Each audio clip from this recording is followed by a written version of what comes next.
The parking lot shimmered under the late afternoon sun, the kind of pale gold light that made everything feel softer than it really was. Lydia Monroe tightened her grip on the steering wheel of her old blue sedan and smiled to herself. 62 years old, knees that complained in the cold, hands rough from decades of work, and yet, in that moment, she felt like a mischievous girl with a secret.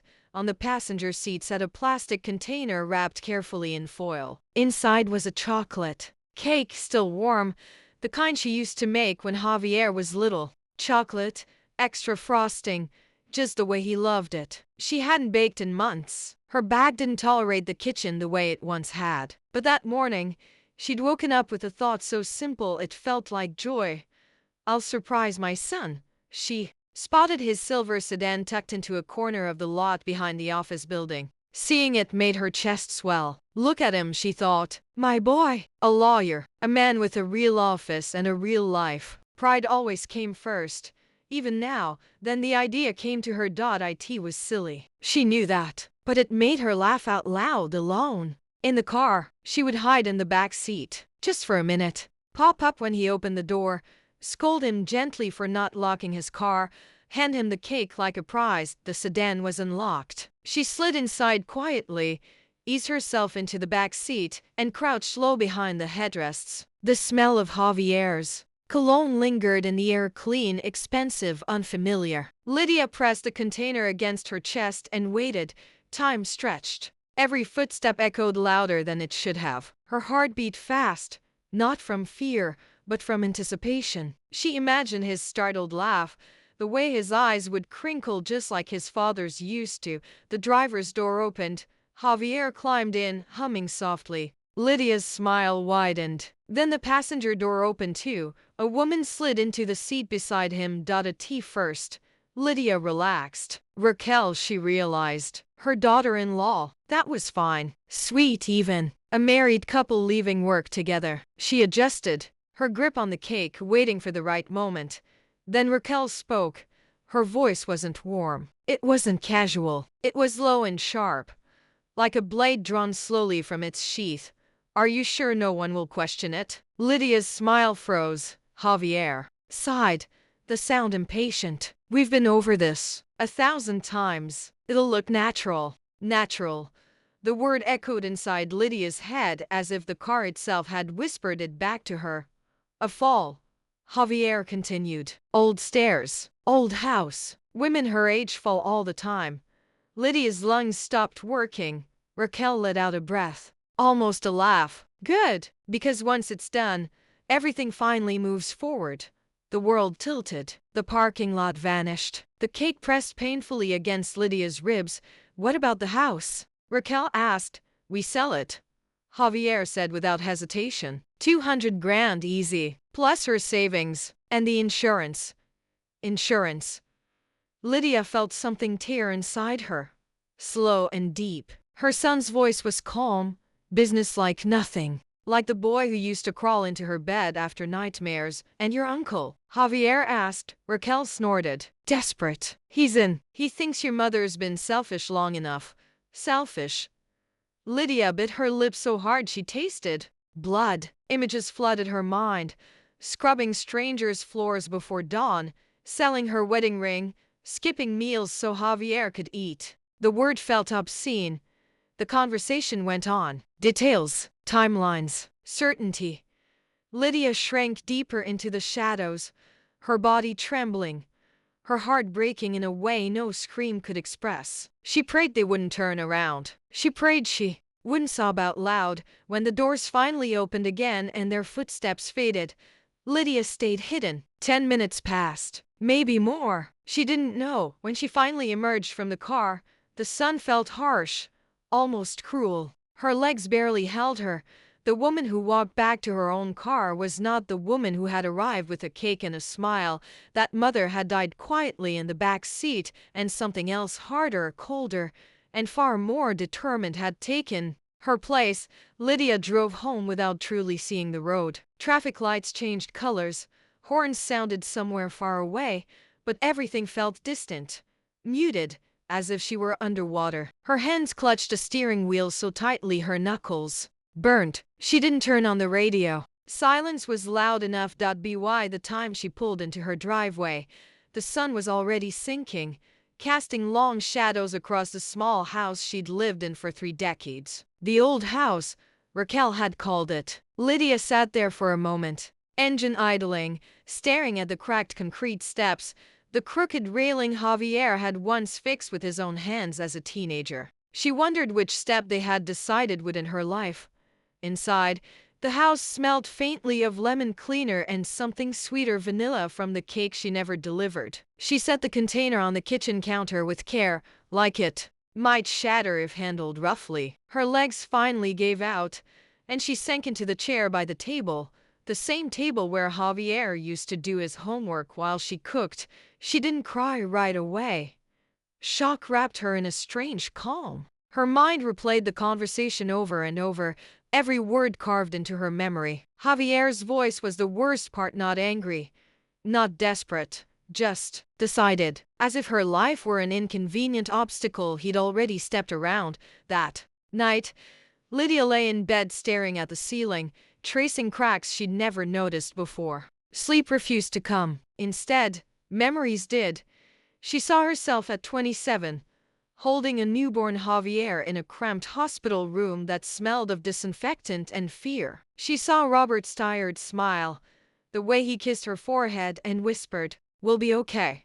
8 years later, she saw the police officer at her door, hat in his hands, explaining the accident at the construction site. No insurance, no savings, just a boy clinging to her leg, asking when Daddy was coming home. From that day on, life became a schedule of survival. Wake up before dawn, pack lunches, clean houses that weren't hers, scrub bathrooms bigger than her entire kitchen, smile at people who never learned her name. She remembered the way her hands had aged before the rest of her, skin cracked and rough from chemicals, joints aching by the time she turned 40, and yet she had been happy because Javier was bright, because his teachers said words like gifted and potential, because she believed, with a faith bordering on obsession, that her sacrifices would buy him a life untouched by the fears she lived with every day. The memory of selling her wedding ring hit her hard. She could still feel its absence on her finger, still remember the weight of it in her palm as she handed it over to a man behind a glass counter. 3 months of work for a computer. Worth it. Always worth it.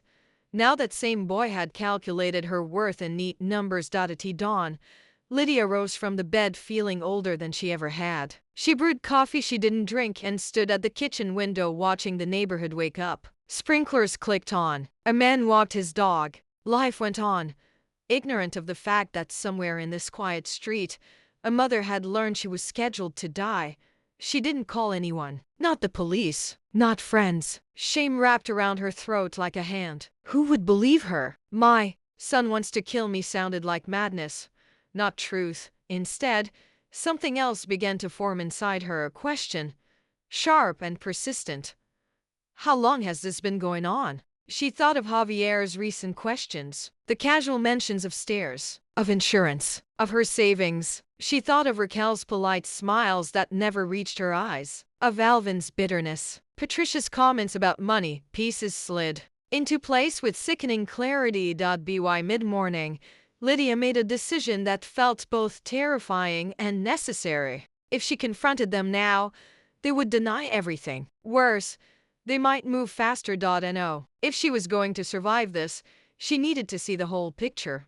For the first time in her life, Lydia Monroe chose to watch instead of trust.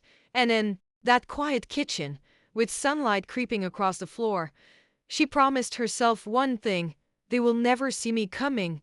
Lydia had lived her entire life in plain sight. She worked hard, spoke softly, and believed that love, once given, was permanent. Becoming invisible on purpose felt unnatural, like learning to breathe underwater. Yet within days, observation replaced instinct, and caution replaced hope.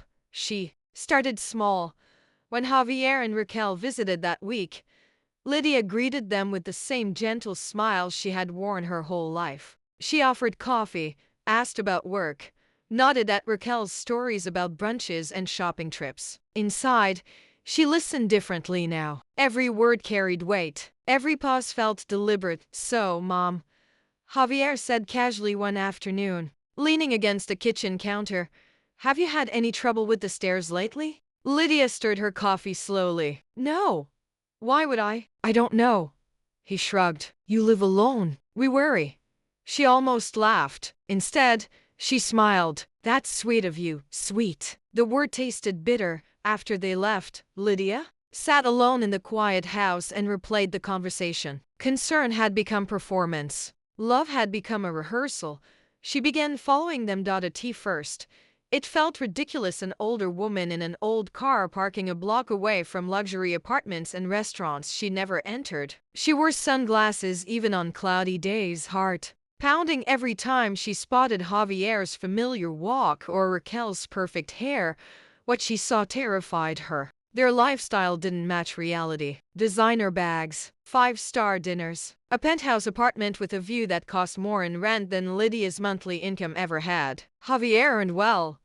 Yes, but not that well. And Raquel hadn't worked. Since the wedding, one afternoon, parked across the street, Lydia watched Javier pace outside a bank, phone pressed to his ear, his voice sharp and panicked. "No, that's not acceptable," he snapped. "I told you I'd pay next month." The call ended with him slamming his hand against the wall. Debt.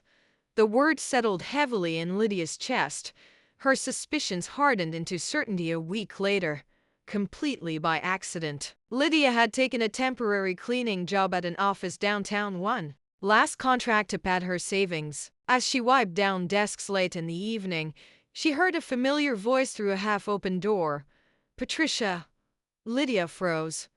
"She's always been selfish," Patricia said into her phone, her voice dripping with resentment. "Hoarding money while the rest of us struggled." Lydia's breath caught.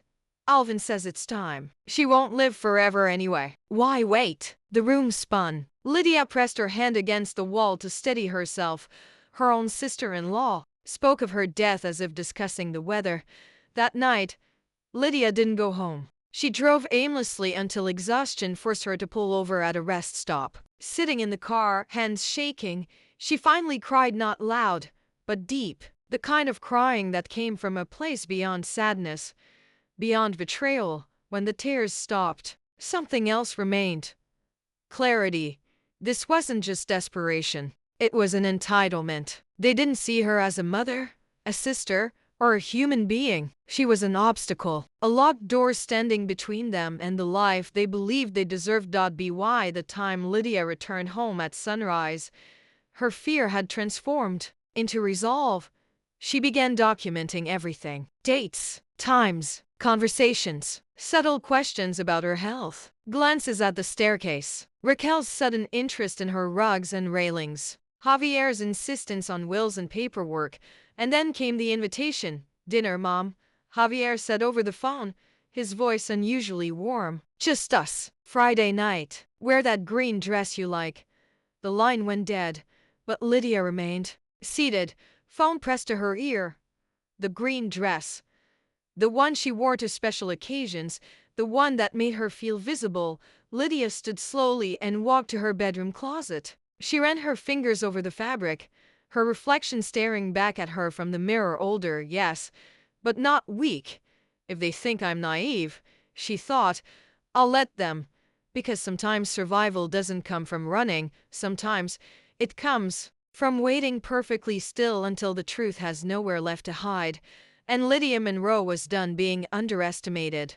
Friday arrived with the kind of calm that felt staged, as if the day itself knew something terrible was scheduled to happen, and chose silence out of respect. Lydia stood in front of her bedroom mirror long after the sun dipped low, smoothing the green dress Javier had asked her to wear. It still fit, a little loose at the waist, but dignified. She pinned her hair back carefully and applied a touch of lipstick, nothing bold, just enough to remind herself she still existed. As she looked at her reflection, a thought crept in uninvited. This could be the last time. She pushed it away. Fear was a luxury she couldn't afford anymore. The doorbell rang at exactly 7. Javier stood on the porch, smile fixed, eyes darting just a little too often. Raquel was beside him, polished and serene, her calm more unsettling than his nerves. "Mom," Javier said, kissing Lydia's cheek. "You look great." "Thank you, son," she replied softly. "You're very kind." Raquel's gaze swept over Lydia, not unkind, but appraising, like someone inspecting an object they planned to own. The drive to the restaurant felt endless. Small talk filled the car like static. Work updates, vacation ideas, nothing about family, nothing about love. Lydia watched their reflections in the windshield, noticing how easily they avoided looking at her. The restaurant was upscale, dimly lit, the kind of place where menus didn't list prices. Raquel insisted Lydia order the most expensive dish. "Tonight's on us," she said brightly. "Please, don't hold back." Lydia smiled. "All right." As the food arrived, the questions began. "How have you been feeling lately?" Javier asked, cutting into his steak. "Fine," Lydia replied. "Why? No dizziness? No trouble walking?" She shook her head. "I'm still me." Raquel tilted her head. "Living alone can be risky at your age. Accidents happen." There it was. The word sat heavy between them. "Especially with stairs," Javier added gently. "That house wasn't built with safety in mind." Lydia met his eyes. "I've walked those stairs for 30 years. Raquel smiled thinly. "Even so, have you updated your will recently?" Lydia set down her fork. "Yes," she said calmly. "Everything goes to you, Javier."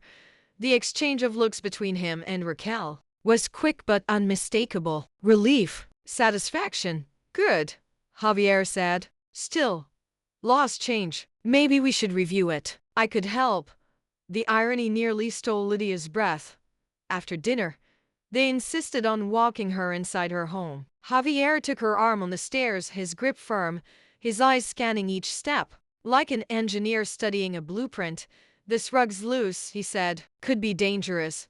"And the lighting," Raquel added. "Too dim." Lydia nodded, filing every word away. When they finally left, Lydia locked the door and leaned against it, her knees shaking. She didn't sleep that night. Instead, she made a decision.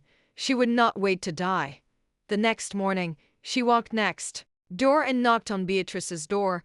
Beatrice had been her neighbor for 20 years. A retired nurse, sharp-minded, loyal. When she opened the door and saw Lydia's face, her smile faded. "Come in," Beatrice said quietly. "Something's wrong." They sat at the kitchen table where they'd shared countless cups of coffee. Lydia told her everything: the car, the dinner, the plan. Her voice trembled, but she didn't stop. When she finished, Beatrice reached across the table and took Lydia's hands. "My God," she whispered. "They're monsters." "I need help," Lydia said. "I need to disappear without actually dying." Beatrice leaned back, eyes narrowing not in fear, but calculation. "There is a way," she said slowly. "But it's dangerous." Lydia didn't hesitate. "So is staying alive around them." Silence filled the room. Then Beatrice nodded once. "If we do this," she said, "we do it right." And in that quiet kitchen, two women written off by age, underestimated by everyone, began planning something no one would ever see coming. Not an escape, a reckoning. Planning her own death felt like stepping outside reality. Lydia moved through the days as if she were already a ghost, present but unseen, nodding at neighbors, answering Javier's occasional calls with gentle affection, all while secretly mapping out the end of the woman they thought they knew. Beatrice became her anchor. Calm, methodical, and unflinching, she treated the plan like a medical procedure instead of a moral impossibility. "We're not playing games," Beatrice said one morning, spreading handwritten notes across her kitchen table. "This has to look boring, natural, ordinary. No drama, ordinary." Lydia almost laughed. Nothing about this was ordinary. They chose a Sunday afternoon. Javier and Raquel would be at her parents' house, safely away, alibis intact. Beatrice used old contacts from the hospital, quiet favors from people who trusted her, to secure medications that would slow Lydia's heart and breathing to near nothing. Not enough to kill her, enough to convince professionals she was gone. "You'll Be conscious, Beatrice warned. Trapped in your body. It won't be pleasant, Lydia nodded. I've lived through worse. The morning of her death, Lydia woke strangely peaceful. She showered, dressed in a soft yellow dress she loved, and brushed her hair with care. She walked through each room slowly, touching walls, furniture, memories. The house felt heavier than usual, as if it knew. Beatrice arrived at 2 o'clock sharp, medical bag in hand. Last chance to walk away, she said gently. Lydia met her eyes. If I don't do this, they'll kill me for real. They sat together as Lydia swallowed the pills, bitterness coating her tongue. Minutes passed. Her limbs grew heavy. The world blurred. Stay with me, Beatrice whispered. Lydia wanted to answer, but her mouth wouldn't move. Panic flared, but she forced herself to breathe through it. This was the price. Sirens wailed in the distance. Paramedics rushed in, voices urgent, professional. Lydia heard everything, felt nothing. No pulse. Breathings imperceptible. I'm sorry, ma'am. Those words, final and absolute, rang like a bell. She was loaded onto a stretcher, carried out of her own home, declared dead at 3:45 p.m. When Lydia woke hours later in Beatrice's basement, she gasped like a newborn. Her chest burned. Her hands shook violently. It worked, Beatrice said, eyes shining with relief. They signed the certificate. Lydia closed her eyes. She was officially dead. That night, Beatrice played the recording of the phone call she'd made to Javier. There was no scream, no sob, just a pause. Then, I see. Thank you for calling. Relief leaked into his voice like poison. The next day, hidden cameras showed Javier, Raquel, Alvin, and Patricia entering Lydia's house with keys they shouldn't have had. In a warning. No hesitation. They rifled through drawers, counted documents, argued over jewelry, laughed. She lived long enough, Patricia said casually. Lydia watched from the basement, hands pressed over her mouth, tears streaming silently. This pain was sharper than fear, sharper than betrayal, but it also burned away the last of her doubt. When Beatrice turned to her and asked, "Are you ready for the next part?" Lydia wiped her face and nodded. "Yes," she said steadily. "They think they've won." She looked at the screen where her family plotted their future over her life. "Now," Lydia whispered, "they're going to learn what it costs to underestimate a woman who has nothing left to lose." And somewhere between death and truth, Lydia Monroe began to feel alive again.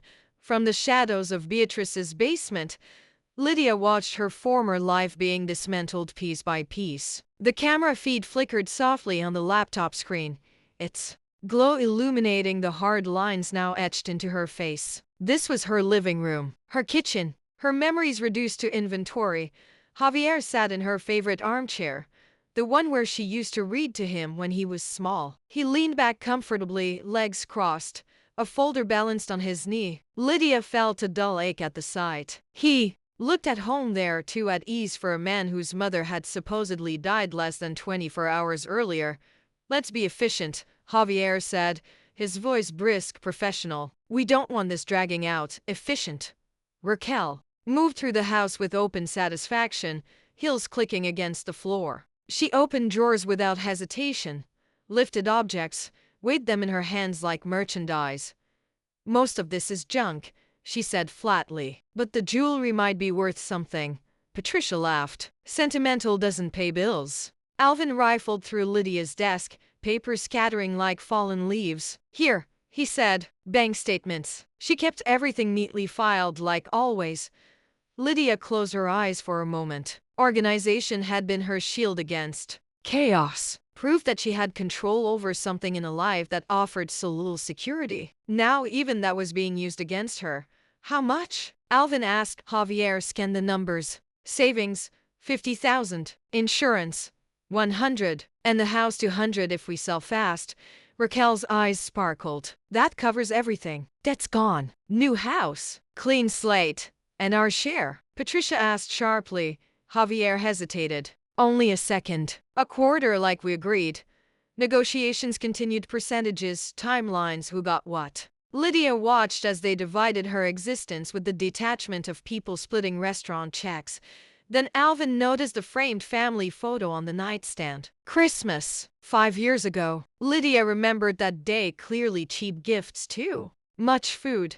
Forced smiles. She had thought it meant something. Alvin picked up the frame, glanced at it, and tossed it into the trash. No need to keep clutter, he said. That was the moment something inside Lydia finally broke cleanly. Instead of shattering, the pain crystallized into something colder, stronger. Beatrice sat beside her, jaw clenched. "I'm so sorry," she murmured. "Don't be." Lydia replied softly. "I needed to see this." Hours later, after the house had been stripped of dignity and intention, Lydia made her next decision. "This can't stay private," she said firmly. "They'll twist the story. They'll cry. They'll lie." Beatrice nodded slowly. "I know someone. Channel 7. Investigative reporter. She lives for this kind of truth." The meeting happened that night. Maria Elena Vargas arrived. Quietly, eyes sharp, recorder ready. Lydia told her everything. Showed her the footage, the audio, the planning, the greed.by the time the last recording ended. Maria Elena's hands were shaking. "This isn't just betrayal," she said. "This is conspiracy. Attempted murder. I want them exposed," Lydia said. "Not in a courtroom first. In the light." Maria Elena met her gaze. "If we do this, there's no undoing it." "They already erased me," Lydia replied. "Now I take myself back." The plan formed quickly. A family meeting, a will reading, cameras, police. Truth delivered raw and undeniable. As Lydia lay awake that night, she thought of the woman she used to be. The one who believed love was enough. The one who trusted blood more than behavior. That woman had died on a Sunday afternoon. The one who remained was no longer afraid of being alone. She was afraid of staying silent. And silence, Lydia Monroe had decided, was the only thing she would never give them again.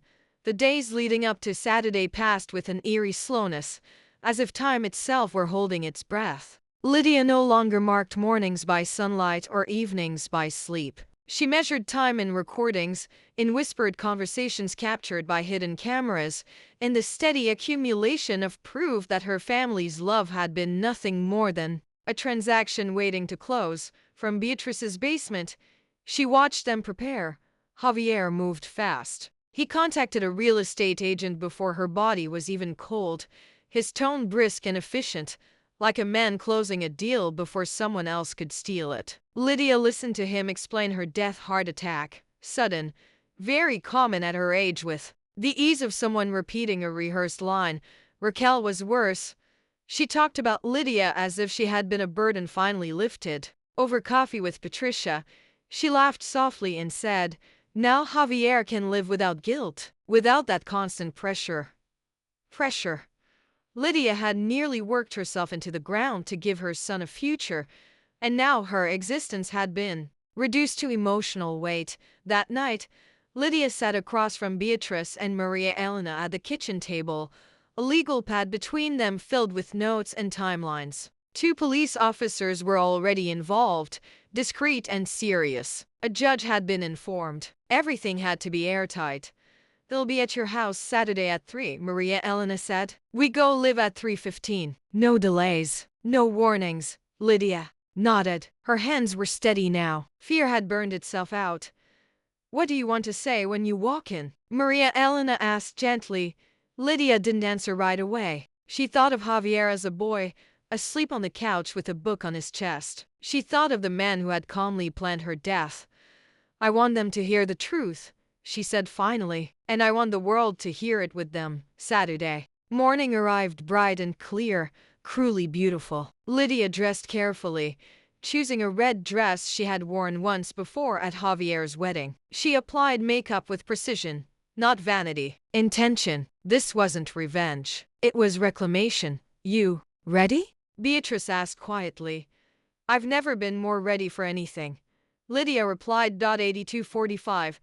They parked down the street from Lydia's house. Through the monitors, they watched Alvin and Patricia arrive first, their body language relaxed, almost cheerful. Then Javier and Raquel pulled up, Raquel adjusting her hair in the mirror, Javier carrying a folder thick with documents that didn't belong to him. They think they're heirs, Maria Elena said softly. Lydia watched Javier sit in her armchair. Again, the same chair where she used to rock him to sleep. That hurt, but it no longer controlled her. At exactly 3:15, Maria Elena gave the signal. We're live. Lydia stepped out of the car. The afternoon air felt sharp in her lungs. Camera operators flanked her. Police followed close behind. The house loomed ahead, familiar, violated, waiting. As Lydia reached the door, she paused, not from doubt, but from gravity. This was the moment her old life officially ended and her new one began. She turned the key. The click echoed through the house. Inside, voices stopped mid-sentence. Patricia's laugh cut off first. Then silence, thick, suffocating. Lydia stepped into the living room. Raquel screamed. Javier dropped the folder. Papers scattered across the floor like fallen lies. Mom, he whispered, you're dead. Lydia met his eyes, calm and unwavering. No, she said. I finally woke up. Behind her, cameras rolled. Microphones captured every gasp, every tremor. Maria Elena's voice filled the room, steady and professional. Good afternoon. This is Channel 7 News. What you are witnessing is the exposure of a conspiracy to murder. Patricia collapsed onto the couch. Alvin stared as if seeing a ghost. Lydia walked to the center of the room, her voice clear. You planned my death, she said. Now you're going to face the truth. Police stepped forward. Handcuffs clicked. And in that moment, standing in her own living room, alive and unafraid, Lydia Monroe understood something profound. Sometimes justice doesn't come quietly. Sometimes it walks through the front door, looks evil in the eye, and refuses to sit down. The room vibrated with chaos the moment Lydia's voice settled into silence. It wasn't loud chaos, no shouting, no scrambling, but something far more revealing. The sound of people realizing the story they told themselves had just collapsed. Raquel backed away first, her heels scraping against the hardwood floor. Her face had lost all color, her mouth opening and closing without sound, like a fish pulled from water. This isn't real, she whispered. You're dead. We saw the certificate. Yes, Lydia replied evenly. You saw what you wanted to see. Javier finally found his voice. This is insane, he said, running a hand through his hair. Mom, you're confused. Someone manipulated you. This is a setup. Maria Elena stepped forward, microphone raised. Mr. Ruiz, she said calmly, are you denying that this is your voice? She nodded to a producer. The living room filled with sound. Javier's voice clear, unmistakable, spilled from the speakers. Calm, cold, calculating, talking about accidents, stairs, timing, money. Raquel's hand flew to her mouth as if she could physically stop the words from reaching her ears. That's edited. Patricia shrieked. She's lying. She's always been manipulative. Lydia turned toward her slowly. You called me a burden, she said quietly. You said you were surprised it took me so long to die. Patricia's knees buckled. She began to cry, not in grief, not in shame, but in terror. Alvin finally spoke, his voice shaking. Lydia, listen, we were desperate. We never meant enough, Lydia said, her voice cutting through the room like a blade. You meant exactly what you planned. One of the officers stepped forward. Javier Ruiz, Raquel Lawley, Alvin Monroe. Patricia Taylor, you are under arrest for conspiracy to commit murder and insurance fraud. The words landed heavy, real, permanent. Raquel screamed as the handcuffs closed around her wrists. This can't be happening. We already planned everything. The moment she said it, she froze. Maria Elena's eyebrows lifted slightly. You planned what, Miss Ollie? Raquel burst into sobs. Javier turned toward Lydia, desperation replacing arrogance. Mom, please, he begged. You don't understand the pressure we were under. The debts, the expectations. I never wanted it to go this far. Lydia looked at him for a long moment. She searched for the boy she once knew, the child who held her hand crossing the street, who cried when she worked late. I heard you, she said softly. Every word. You didn't sound pressured. You sounded prepared. As officers escorted them toward the door, the cameras followed. The nation watched a family unravel in real time, not because of hatred, but because of truth. At the threshold, Javier turned back one last time. His voice cracked. I loved you. Lydia met his gaze, her expression calm but unyielding. No, she said. You loved what I owned. The door closed behind them. Silence filled the house. Maria Elena lowered her microphone. The camera crews began packing up, the adrenaline slowly draining from the room. Beatrice stood beside Lydia, squeezing her hand. You did it, she whispered. Lydia exhaled deeply, her body finally acknowledging what her mind already knew. It was over.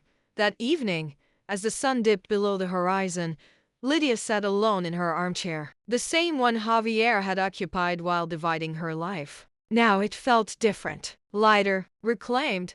The broadcast replayed endlessly across the country. Phones rang, messages poured in. But Lydia turned everything off. For the first time in weeks, she slept. Not because she was exhausted, but because she was free. And somewhere between the shock, the exposure, and the shattered illusions, Lydia Monroe understood a truth many people never learn.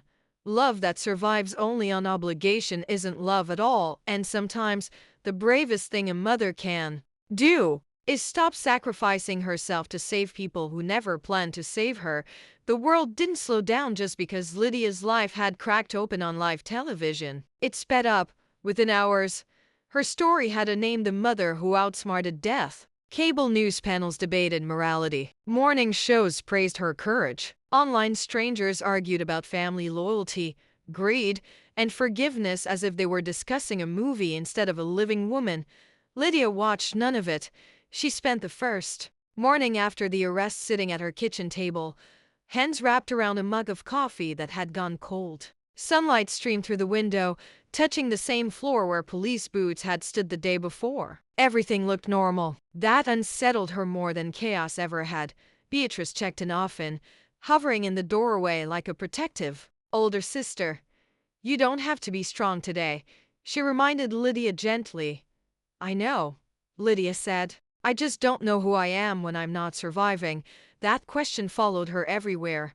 When she went to the grocery store, people stared. One woman whispered, "That's her." Like Lydia was a ghost who'd learned to walk in daylight. A man approached her in the produce aisle, eyes wet. My mother trusted the wrong people too, he said quietly. Thank you for speaking up, Lydia nodded, unsure what to say. Gratitude felt heavy when it was carried by strangers. At home, letters arrived, handwritten notes from people she'd never met. Stories of betrayal, of silence, of regret. Many said the same thing. I wish I had your courage, but courage, Lydia realized, had nothing to do with being fearless. It had come from exhaustion, from the simple refusal to disappear quietly.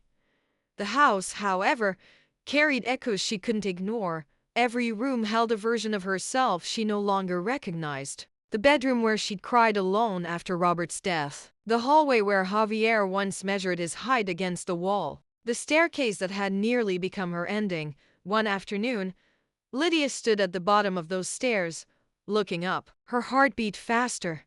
Not from fear, but memory. Slowly, deliberately, she climbed them one step at a time until she reached the top.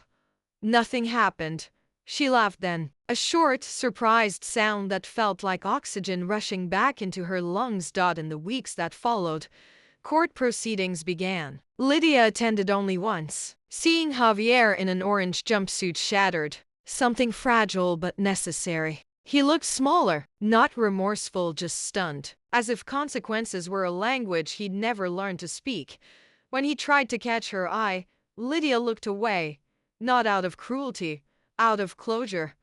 Maria Elena checked in frequently, pushing for interviews, a book deal, a documentary. Lydia declined them all.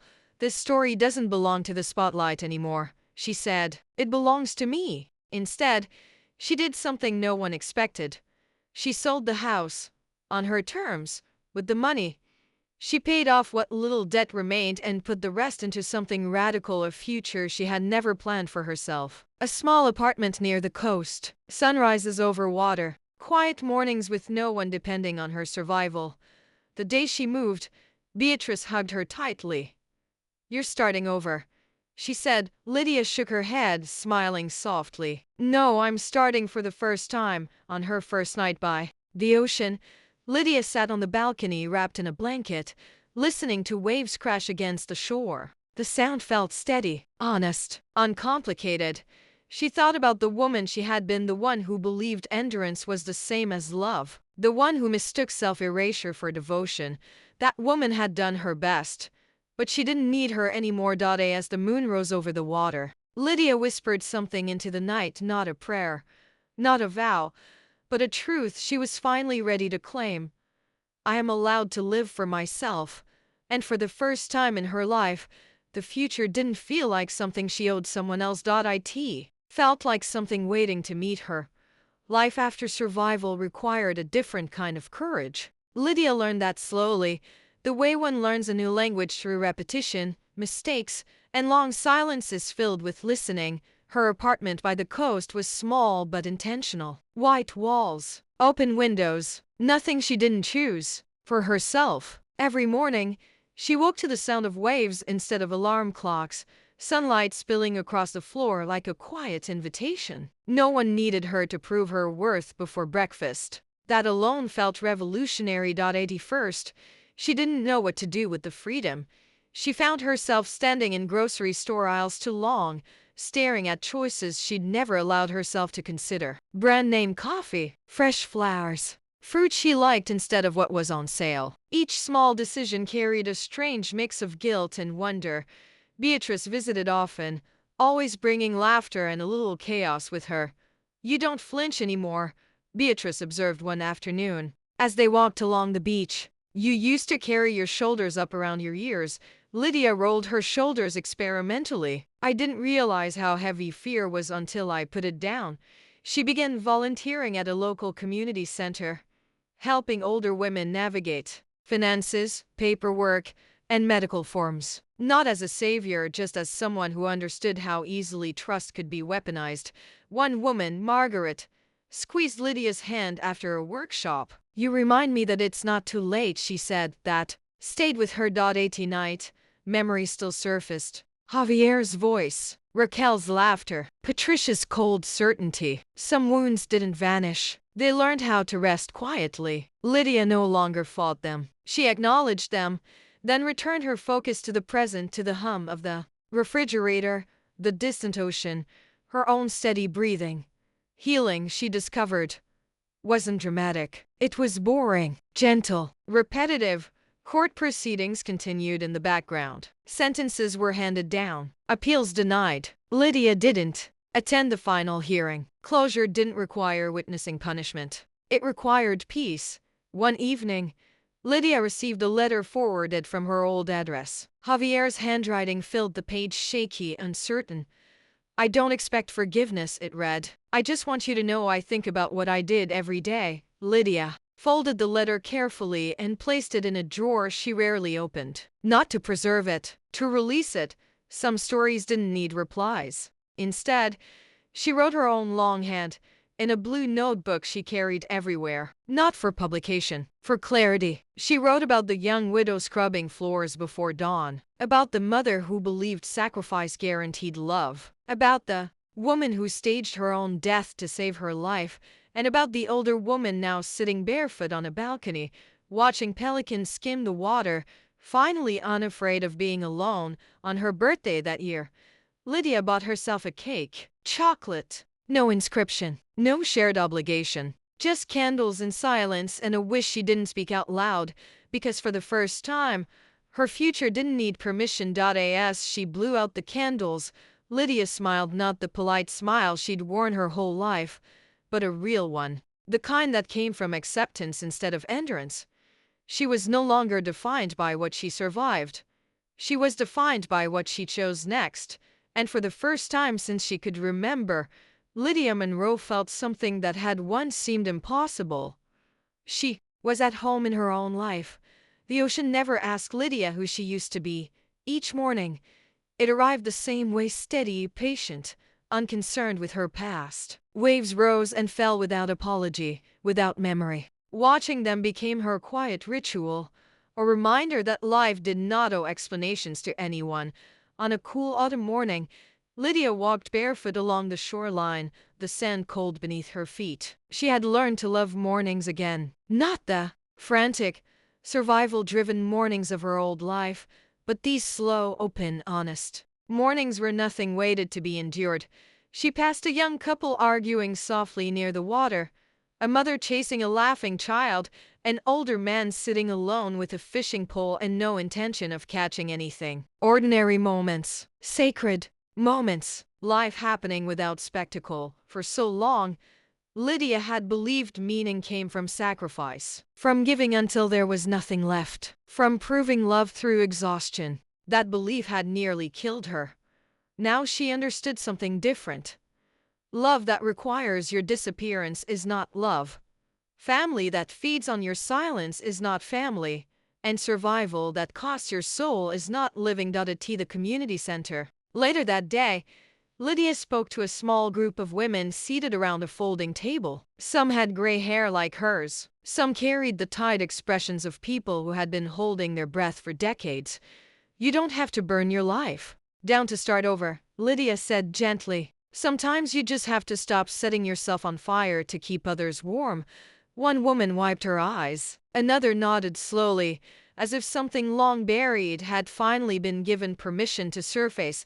That night, Lydia returned home and opened the blue notebook. She reread the first pages, the fear, the confusion, the disbelief. She hardly recognized that woman anymore. Not because she judged her, but because she had forgiven her. She had done the best she could with what she knew, and now she knew better. Lydia stepped onto her balcony as the sun slipped below the horizon, the sky painted in soft oranges and deep purples. She thought of Robert, gone too soon, of the years she'd lived on autopilot, of the woman who had once believed her only value was what she could give away. She placed a hand over her heart, not to protect it, but to honor it. I'm still here, she whispered, not as a ghost, not as a martyr, not as someone waiting to be chosen, but as a woman who chose herself. The world would move on. Headlines would fade. Her story would become something people referenced instead of remembered. And that was okay. Lydia didn't need to be famous. She needed to be free. As the evening air wrapped around her, Lydia understood the final truth, the one no one teaches you, the one too many people learn too late. You are not selfish for wanting to live.